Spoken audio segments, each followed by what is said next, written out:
John, and today we are going to review a real cool piece of equipment that I bought late last year in 2014 called the Roomba 780. And I want to do an overview and a general impressions. I've owned it for about 2 months now, and I want to give the pros and cons and be as truthfully honest as I can about it, so that if you're looking to make a purchase from this company, you can make an informed decision. So let's get to it. Okay, so I purchased the Roomba 700 series. I actually purchased the 780 model, and I bought it on Amazon. I purchased it for about $450, but then I received a refund, actually, because Amazon sold one at a cheaper price or something like that, so they sent me my money back.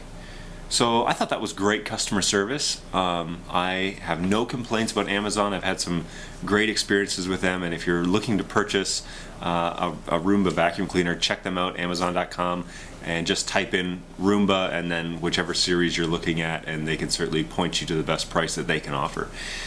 But I decided to go with the 780 model over the 600 series, and for two essential reasons. One was price, and two was functionality. The 700 series has a few nicer bells and whistles than the 600, particularly when we're talking about taking allergens out of the air and the way that the air is returned to the environment after it goes through the vacuum cleaner. Okay, so I went with the Roomba 780, and one of the things I really like about it is the way that it looks. It's nice and clean. And again, it's just a simple metallic design. Most of the case is plastic, but it looks nice and clean, and I believe that it would fit in anybody's home, without too much. It wouldn't be too much of an obstruction, or if you're worried about it matching the environment. The 780 definitely offers a nice, sleek design that would fit in almost any home. Okay, so let's take a quick look at the Roomba unit, and just to see what we're looking at here in particular. Like I said, it's a nice sleek design, very simple. I feel like it would fit very well in multiple environments in terms of style. But yeah, you simply just turn it on by pressing the big silver button in the middle, and the lights come online. And you would again just press that real quick to start the cleaning cycle if you just wanted to manually begin. One of the great features about this is that it has a scheduling option, and so you set the clock, and then you just go through and set what time every day of the week you want it to go off. Now, you can have it clean on a schedule once a day, and then of course when you come home you could put it in a different room and have it clean again manually. But in this case, I want to set up Sunday's schedule, and you'll notice there at noon it goes off, and that's how you turn off the schedule for that day. You would just go back to noon or midnight. But on Sunday I want it to go at about 10:15, so I just click the day that I want and then the hour and the minute and hit OK, and that's as simple as it is. Here is a spot clean. If you hit spot, it will obviously take off, and it's on a desk, so I don't necessarily want it to go for clean my desk off, but that's as simple as the spot function. This is the clock that you would set, and so you just click clock and then simply set the clock just like you would a schedule. So here's the clock, and you just hit OK, and then that's kind of the end of those. That's all the digital features it carries. So let's take a look at the storage compartment. This is where the dust actually goes, the dust bin. I've cleaned this piece out except for the HEPA filters that are inside, and this is one of the reasons why I purchased this unit. See, this HEPA filter has not been cleaned. But all I do is, you can do this, but I recommend actually just vacuuming it out with another vacuum. It cleans them out nice and easy and keeps the dust contained, and then you can just snap them back in, and you take the dustbin then and put it back inside the Roomba once it's empty. Just clicks in nice and easy. On the underbelly of the unit there is a grate here that protects the bristles, and these wheels are on springs. This is the edger brush, and that comes with a spare one in the box. This little protective grate though just pops off, and super simple. Set that aside for cleaning, and then these bristles just pop out. No effort required. As you see, I've kind of purposefully let this run for a week and then let them get really messy and whatever. just to kind of show you how much it can pick up and how much maintenance is really needed. Around the edges of these wheels, they pick up hair, dog hair. If you have somebody in your home that has long hair, you will find it here on all four edges of these two. I recommend just using your handy dandy pocket knife, in this case a Kershaw Leek, and just cut that hair out of there so that makes it nice and easy, and then you can just drop that in the trash bin. But like I said, it does collect hair on all the ends of the wheels, and you really just need to have a knife on hand, cut that stuff out. Even scissors will work, but this process takes only 5 minutes a day, and you only have to do this once or twice a week. So you just simply cut that out of there, and super simple, easy design. Set that aside. See, there's some hair that collects in here, and a little bit even dirt that collects on the interior of this of the brush cage here. So the other whisker brush also needs daily cleaning, and these are the other two wheels. See, there's some hair here on the end, so we just pull that off. Roomba does send a whisker brush cleaning tool that makes this process for this particular brush super simple. You just run it down the brush a couple of times and it actually rips the hair out for you. It does take a little bit of force. And then these just snap back in. They can only go in one way, which somebody was thinking there. You can't screw this up. And they just lay back into this cage area, and then this just snaps back on. Super simple, literally. Just clicks on, done. You just wipe that away, throw that into the trash. Here are that's the dust sensor that I'm cleaning there, and then the power sensors, that's when it goes back to the home base. That's how it gets its charge. And then of course the front wheel needs a little bit of solvent there to take that dirt off of the wheel. Flip it over, hit the clean button, and you're ready to go. One of the other things that I do want to show you in this review is the docking station that comes with the Roomba. Now Roomba comes with a few things included in the box, and again, you can find all that stuff out on their website or on Amazon. But one of the things is the docking station that where it connects to after it's done its cycle, goes back to the dock, and then it charges. And the unit is very basic, no moving parts, and it comes with a power cord and an adapter that goes then off to the wall. But this is basically the entire unit. It is just a standard plastic home base. One of the things, it has a little rubber pad on the bottom, but I would strongly recommend putting this up against a flat wall where Roomba can push against it in case it needs to get onto these contacts correctly. I have noticed that Roomba sometimes doesn't get it quite right, and most of the time she'll back off and try again and make it, but the times that she doesn't get on to the home base and has a serious problem is usually when the home base is turned slightly. Now, one of the algorithms that she uses is to get up onto the home base and then turn and try and just force herself onto the contacts. But if this isn't flush against a wall, it has a tendency to turn. Then she'll back off and try and come at it again, but this time now the contacts are not straight, and so she's going to have a hard time getting back onto there. And usually I come home and she's backed off and died. There's an error. It says please return it to home, or she runs out of juice.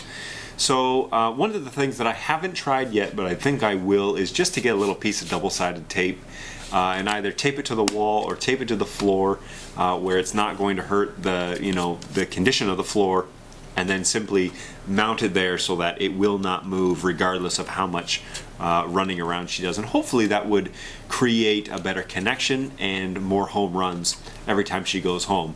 So the home base is very simple. Kind of a cheap plasticky feel, but it gets the job done. And actually I put this underneath my daughter's pack and play system. It fits underneath it, and Roomba then goes and docks underneath. And the first time that happened, she wasn't too sure about it, but now she likes to watch it start and come back, and she just watches the robot go around. And so it's a perfect place. It's out of sight. It makes use of floor space that is otherwise not usable, and tucks it away so that nobody sees it, and it's kind of out of sight, out of mind when it's not being used.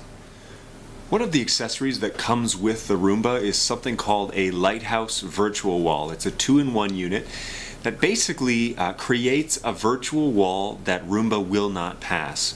Some of the earlier models only include virtual walls, whereas this model includes a second option called a Lighthouse, which would help guide Roomba into rooms that you would put it at the doorway. So for example, Roomba starts out in my living room and hallway, and then there's a lighthouse at the kitchen doorway, where then after 20-25 minutes or so, the lighthouse guides Roomba into the kitchen, and then she spends another 20-25 minutes in there, and then the lighthouse helps it get her home. And so it's a very useful tool. I'm considering buying a couple more. They're a little bit expensive. They're about $50 for two.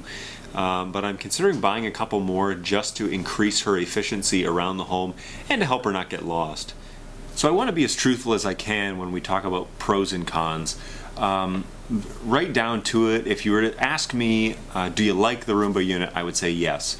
The 780 does a very good job of management of the dust and the dirt around my home. And so depending on how big the area is that I need it to cover for that day, Roomba usually does a fairly good job. But one of the things that I would highly stress is that there is going to be a learning curve when it comes to understanding how Roomba operates and what obstacles it can and cannot figure out. Roomba does not understand your home in terms of mapping it out and knowing the square footage of your house. It has a specific set of algorithms that when it approaches a problem, it simply goes through those methods and tries to overcome whatever obstacle it encounters. And for the most part, it does a very good job at accomplishing that. Some of the things, though, that I have noticed with Roomba is, in particular, wires that it comes up on. Most of the time, if it approaches a wire in the corner of a room or along the wall, that's not an issue. But say you have a laptop like I do, like a MacBook, and it has that thin wire, that will actually get hung up inside the Roomba if you don't put that up and out of the way. Another great example is the Nintendo Wii sensor cable. There is a very thin cable that is on the sensor for the Nintendo Wii, and if that is laying on the ground underneath a TV or entertainment center, that will get hung up in this unit because not only is it lightweight, but it is also very pliable. So I have come home and found that the Nintendo Wii sensor cable was actually wrapped around the wheels 2 or 3 times, and I had to very carefully take that apart and make sure that it didn't damage either the Roomba itself or the Nintendo sensor. And thankfully, Roomba actually quits after so many attempts. If it gets stuck and it really can't get out, it will tell you that it is unable to continue and will actually turn off and wait for you to come home. Another thing that I would highly caution is the general maintenance on a Roomba. Inside, there are moving gears and parts, and when a vacuum of any sort goes over and sucks all that stuff up, there will be hairs and dust and particles that will get caught on those gears. And truthfully, I believe this industry is kind of just starting. It's just getting going. And so we are looking at obviously committing at a certain time where robots in general, and in this particular case with home maintenance, are in their infancy. And so there is going to be a level of maintenance and care that you're going to have to do, I would probably say every few days, on the machine to make sure that it maintains and functions correctly. But think about what it is actually doing. It is picking up dirt and hair, and in my case I have a wood burning insert in my home, so it picks up little wood chips that get dropped from the wood that I bring inside the house to burn. It really does a great job in general, but it does need to be cleaned probably more often than your household vacuum is, and that comes, I think, as a shock to a lot of people after reading reviews and doing a lot of research on these units. People were expecting this to be maintenance free, and that is simply not the case. We just are not at that place where everything is so tightly fit together and everything gets cleaned on its own. It just isn't there yet. So when you purchase a Roomba, and in this case the 750 or the 780 series, there is going to be a level of maintenance that like I said, is going to be every 3 days or at least once a week. And we can, I showed you how to take those things apart and clean them, but that comes as not really a surprise to me when I purchased it, but it may take newcomers, especially if you do no research and you just purchase this based on maybe just this review alone, you may be shocked to understand that yes, there is a level of maintenance that needs to be done every week, so that Roomba can continue to function. Some of the things I really like about Roomba is the level of everyday maintenance that goes around my home. I have a Brittany Spaniel. He likes to shed a lot. He doesn't have a shedding season. He has, it's just always shedding. It just never stops. And so I love the dog. He's the greatest dog I've ever owned. But holy moly, man, this thing, he doesn't, I don't know. There has to be some level of maintenance, and that is where I decided on Roomba. I've got to do something, because when I was vacuuming once a week or twice a week, there was tumbleweed going around tumble hair going around my house, blowing down the hallways. The dog would, trot down the hallways, and behind it you'd see it accumulating, and it was just driving me nuts. And about that time, my daughter started crawling. My infant daughter started moving around the home, and at this point I said, we have to have something that will pick up every day at least some of the hair. And if it goes every day and it picks up some of the hair every day, eventually we will be able to manage how much how much hair is actually in the home, on the floor every given day. It was critical for us to figure out a solution, and the Roomba 780 has surprisingly taken care of the tumbleweed issues, the building up of hair in the corners. It has the little sweeper on the front of it, actually really does well in getting right up against the wall and picking up a lot of it. One of the things that I was shocked to understand, but I understand why it is that Roomba day one will not pick up everything around your home. But give it a week. Let it run for a week, for 6 days on a schedule. It will shockingly pick up a lot more hair and debris and dirt and dust than you ever thought was actually in your home. So I highly recommend at least giving it a chance, letting it run for a week. Like I said, I've let it run for 2 months now, 6 times a week, and I've been really happy with the way that it picks up and manages the hair around the home. So wrapping up, I would highly recommend Roomba, the 700 series or the 780 model in particular. It has served me well over the past couple of months and surprised me at how much it has picked up. I would recommend it to somebody who is in the market for one. Try and find it for around $400. I believe that is an acceptable price point. They normally sell for somewhere upwards of $5. But if you could save $100 and wait till a major holiday, you would probably find it better and cheaper online. But if you can find it at that price, it does a lot of work that you don't have to. And I have been surprised on multiple days of how much hair and how much debris and how much dust it has found around my home. So I would recommend it. Give it a try. Leave a comment if you have any questions. I'd be happy to answer those for you. And in the meantime, we'll catch you on the next one. Take it easy.